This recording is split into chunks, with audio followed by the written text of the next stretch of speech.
نبينا وحبيبنا محمد صلى الله عليه وسلم. إخواني في الله، أولا نشكر الله سبحانه وتعالى على أنه جمعنا في هذا المسجد الجامع الشامخ العظيم لمهرجان السنة، فأشكر الله سبحانه وتعالى على هذا، وأحييكم بتحية عطرة ملمخة وممتزجة بالحب والحب. السلام عليكم ورحمة الله وبركاته. إخواني، قد شاركت في هذه الحفلة للختامة، والحمد لله قد وجدتكم أفضل وأحسن مما ظننت في نفسي قبل الحضور هناك، فبارك الله سبحانه وتعالى في مجهوداتكم الجبارة، وأدعو الله سبحانه وتعالى أن يتقبل مجهودات معلمينكم. إخواني، يعلم كل منا أن للغة العربية فضائل جمة، أن هذه اللغة لغة الكتاب والسنة، وكفى بهذه اللغة شرفا وعزا أن الله سبحانه وتعالى اختار هذه اللغة لتنزيل كتابه الكريم الخالد إلى القيامة، والخلود بهذه اللغة بكتاب القرآن الكريم. وقال النبي صلى الله عليه وسلم: هذه اللغة تنطق ولسان أهل الجنة أيضا.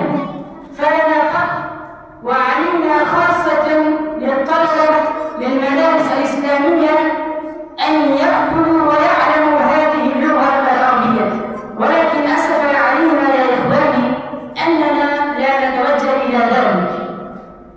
وبعض من الخريجين هم لا يقدرون ولا يستطيعون أن يبينوا عما يجوز ويقدروا من سويدائهم وقلوبهم باللغة العربية، مع أنهم قرأوا من البداية إلى النهاية الكتب العربية.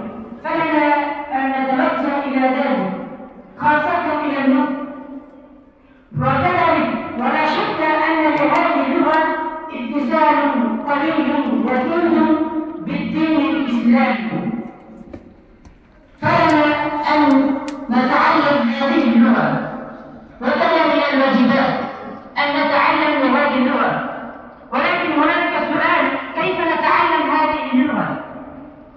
كيف نقرأ هذه اللغة؟ علينا أولا الاستماع.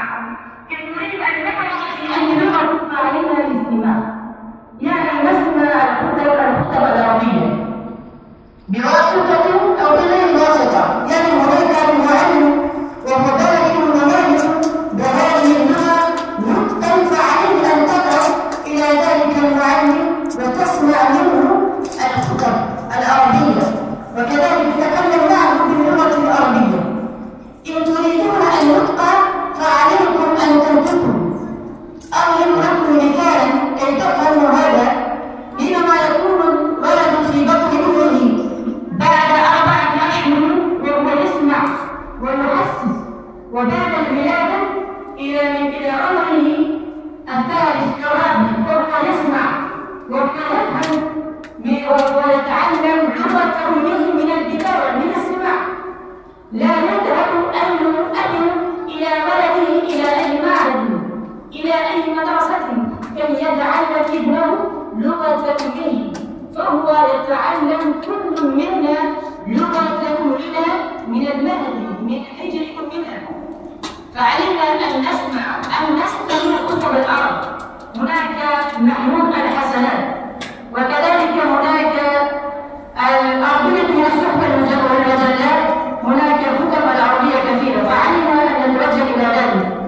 وكذلك الثاني أن نقرأ، معناه أن نختار أي كتاب بمستوى علمنا. مثلا إن كنا في الصف الأول والثاني والثالث، فعلينا أن نختار قصص النبيين، القراءة الراشدة، ونقرأ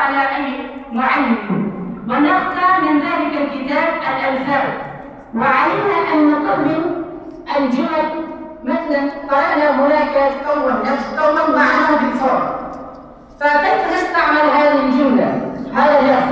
فعلينا نكمل عليه الجمل. مثلا لماذا خرجت توما؟ لماذا ما جئت بالفعل لما أدعوك؟ فعلينا أيها الإخوة أن نكمل إن المتعلق الجمل ما تعلمنا. والشيء الثالث المحادثة. علينا أن نتكلم فيما بيننا باللغة العربية. إن نريد أن نتكلم اللغة العربية نطقا وحوارا ونحدد لها وقت، مثلا نتعلم في هذه الساعة اللغة العربية، ومن لم يتكلم هذه اللغة فعليه الغرامة. مثلا الطالب يأتي إلى هذه اللغة فعليه الغرامة. الغرامة معناه كاس، معنى 10 ريال أو أكثر من ذلك أو أقل من ذلك.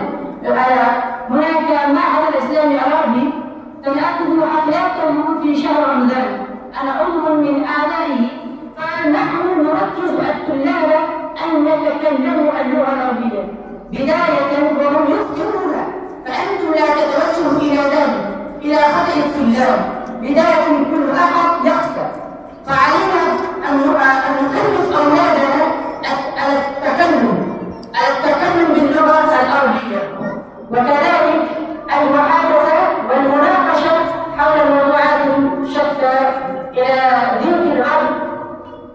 أنا أكتفي كلامي على هذا، وبارك الله سبحانه وتعالى في مجهوداتكم، وأهنئكم تهنئة عظيمة من صيداء القلب. والسلام عليكم.